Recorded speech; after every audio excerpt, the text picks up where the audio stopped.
我は最果ての魔王ディープブリザードである。みな、こんにちブリザードであるぞ。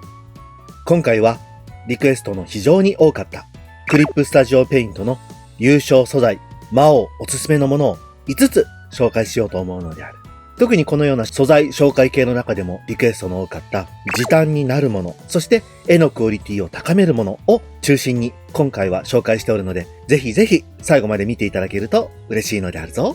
また、このチャンネルではクリップスタジオペイントの素材など多数紹介をしておるので、興味のある方はチャンネル登録、高評価をしていただけると嬉しいのであるぞ。魔王が紹介するおすすめの優勝素材。一つ目は女性の手という 3D 素材なのである。ちょっと今ラフに書いておるんだけど、こんな風にキャラクターの手を描こう、ポーズをつけようと思った時に複雑で自分で写真を撮ってみたり、ああだこうだとフィギュアだったり写真を参考にしてみてもなかなか思い通りに描けないなと思うことある方いらっしゃると思うんだけれども、そういう際にこちらの女性の手バージョン 2.1 というこちらを最新版ダウンロードして画面にドラッグすると、この通り手が表示されるので、まずはちょっと大まかに欲しいところに持っていって、大まかな位置に手を持っていって、3D のこのデッサン人形を解説するときにも使ったこのハンドセットアップというのを使うと、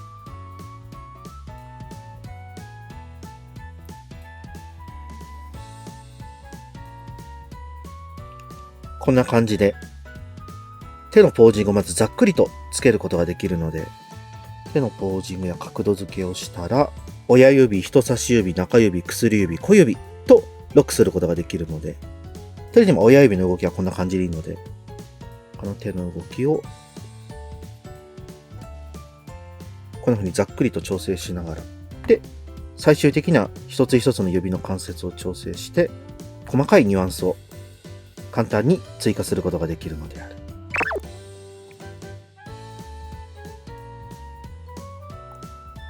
こんな感じで 3D 素材の中でも手だけポーズをつけたい、 3D モデル全部を使うのは面倒だから手だけを使いたいという時や、手の印象をしっかりと整えたいという時にはかなり役に立つと思うので、ということで輪郭線幅などを変更することで、このまま 3D 素材を自分の絵の線画として使うこともできるであるし、線画の色もこうやって変更することができるので、自分好みの線画の色を取り込んでこのまま使うということもできるのである。もちろんこれを使って実際自分の絵用にトレスし直したいという際にも 3D オブジェクトを選んだ際のボディという機能を使ってこんな風にラインだけの機能にすることもできるのである。それとこんな風に手のシワや関節の位置が分かりやすく表記されているので、これを使えば自分の絵に合った角度やポーズをつけることもできるのであるぞ。で、選択が終わればこんな風に下書き用の素材として用意することもできるので、これを使って手のデッサンを簡単に撮ることもできるのである。ちなみに、よいしょ。この 3D モデル。今、この手は右手同士になっているので、左手に切り替えたいという際には、先ほどのボディを選択して、右手ではなく左手にしてあげると、こんな風に反対の手をすぐ用意できるので、これで簡単にポージングをさせることができるのであるぞ。こんな風に手だけのデッサン人形を用意することで、難しい手のデッサンやポーズ付けを簡単に行うことができるので、描いたラフとこの女性の手という 3D デッサン人形を使えば、線画の清書の際に美しく整った手を簡単にポージングをつけて描くことができるようになるのであるぞ。ちなみに同じ制作者様で男性向けの手や骨張った手、子供向けの小さな手、そして足のパーツだけなども優勝素材として配布をしておるので、興味のある方はぜひぜひチェックして使ってみてもらえると嬉しいのであるぞ。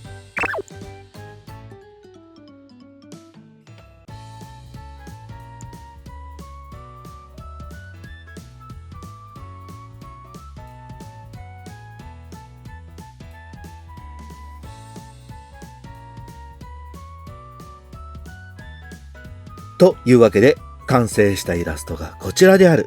こんな風に手の 3D 素材を使ったことで簡単に、そしてより立体的に豊かに手の表現ができるようになったのが分かったであろうか。手を描くのが難しい様々な種類の手が用意されているのは先に話した通りなので、自分の作風や絵柄に合う手があればぜひ使ってみてほしいのであるぞ。他にもおすすめしたい 3D 素材を紹介しようと思うのである。それが黒縁メガネである。こちらだけではなくとも様々な種類のメガネが有償無料問わずクリップスタジオペイントアセッツで公開されておるので、その一つとして万能的で使いやすいこの黒縁メガネの素材を紹介しようと思うのである。では素材をキャンバス上にドラッグをしよう。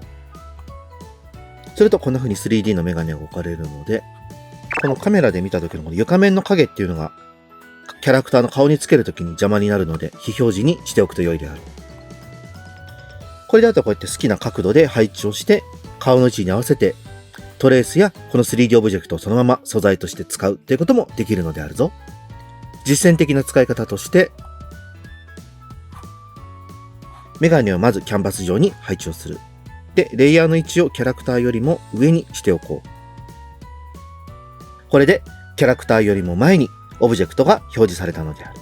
ただ先ほど言った通り、こんな風に影が表示されていて作画の邪魔になるので、今回はこの床面に影を表示するのチェックを外しておこう。そして大まかな位置をカメラ操作で合わせたら、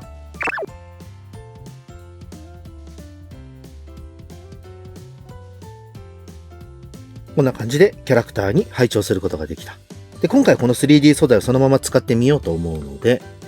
3D のオブジェクトを選択してメニューからラスタライズを選択して、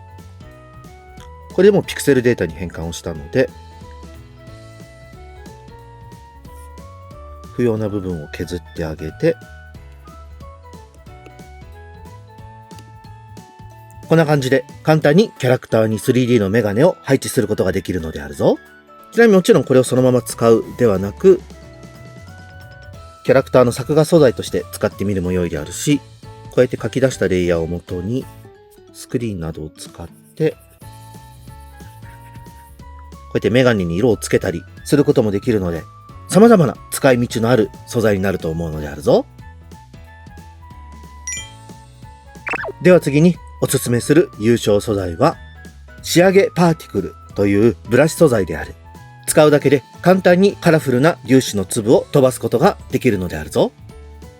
構成は非常にシンプルで、仕上げパーティクル赤緑と呼ばれている赤緑系の粒子を飛ばすブラシと、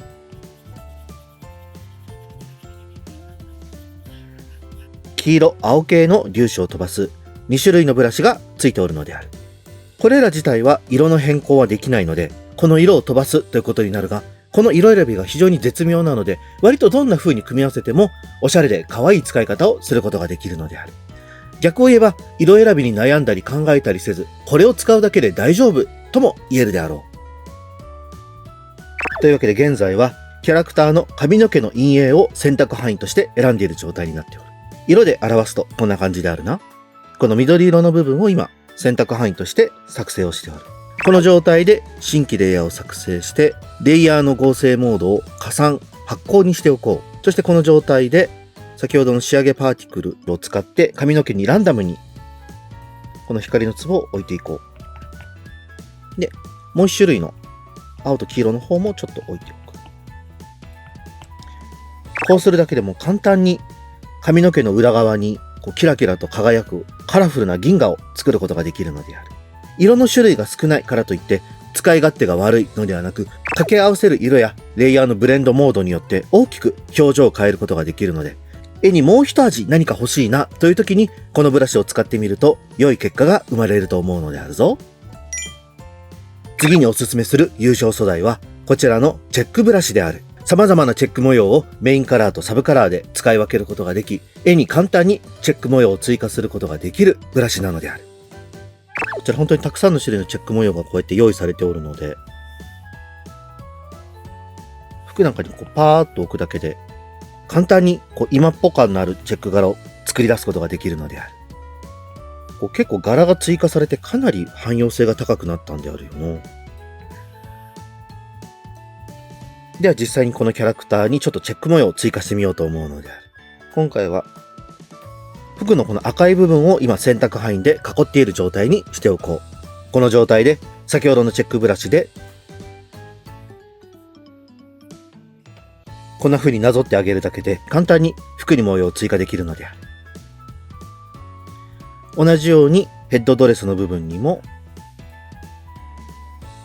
うやって簡単に模様を追加することができるのである。ある程度補正をしてくれつつ、ブラシのストロークに沿って線を描いてくれるので、こうやって一発書きで描いてもそんなに違和感のないチェック模様を作ってくれるのである。もちろん本当に細かくしたい場合には、パーツごとに選択範囲を分けて、このチェックブラシを使うと、より凝った自然なブラシにもすることができるのである。ただこんな風に一筆書きでさっと描くだけでも自然な柄になったのがわかるであろうか。これは本当に柄もたくさんあるであるし、服だけではなくタイツなどに使うための筆圧の効いたブラシも用意されておるので、様々な絵や作風に情報量が一気に増えるこのチェック模様を追加することができるので、ぜひ試してみてほしいのであるぞ。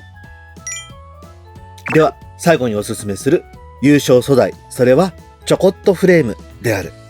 様々なフレーム、枠線が入っておるので、絵の仕上げやアクセント付けに簡単に使うことができる素材なのであるぞ。本当におしゃれなフレームからカジュアルなフレームまでたくさん入っておるので、例えばそれをこの長方形クラシックっていうのをこの画面内にドラッグすると、こんな風に配置ができるので、これでこうやって配置をしてあげるだけで、簡単におしゃれな雰囲気を追加できるようになったというのがわかるであろうか。ちなみにこうやって色を一色内側に追加してあげるだけでも、ぐっと雰囲気が変わったのがわかるであろうか。このフレームほんと様々な種類が入っておるので、こういう楕円のフレームなんかだと、またちょっと違ったニュアンスの絵作りをすることができるのがわかるであろうか。絵をもう一歩エモい感じにしたい、雰囲気を出したいっていう際に、このちょこっとフレームを活用すると、絵に様々なアクセントを付け加えることができるので、こちらも汎用性が非常に高い素材だと思っておるので、こちらも魔王おすすめの優勝素材なのであるぞ。いかがだったかの？このように素材を使ってみることで絵のクオリティアップ、そして時短になったというのが分かってもらえたであろうか。絵の表現もより豊かに深くなり、見ている人も楽しませることができるようになるので、このような素材をぜひぜひ使ってみてもらえると嬉しいのであるぞ。また、こういう素材って何かありますか？や、こういう系の素材を使うのって難しいなどなど、クリップスタジオペイントの素材で魔王に聞いてみたいこと、紹介してもらいたいものなどがあれば、ぜひコメントをしていただけると嬉しいのであるぞ。ではでは、なのである。動画のご視聴誠にありがとうなのであった。よければチャンネル登録、高評価、そして SNS のフォローなどよろしくお願いいたすのであるぞ。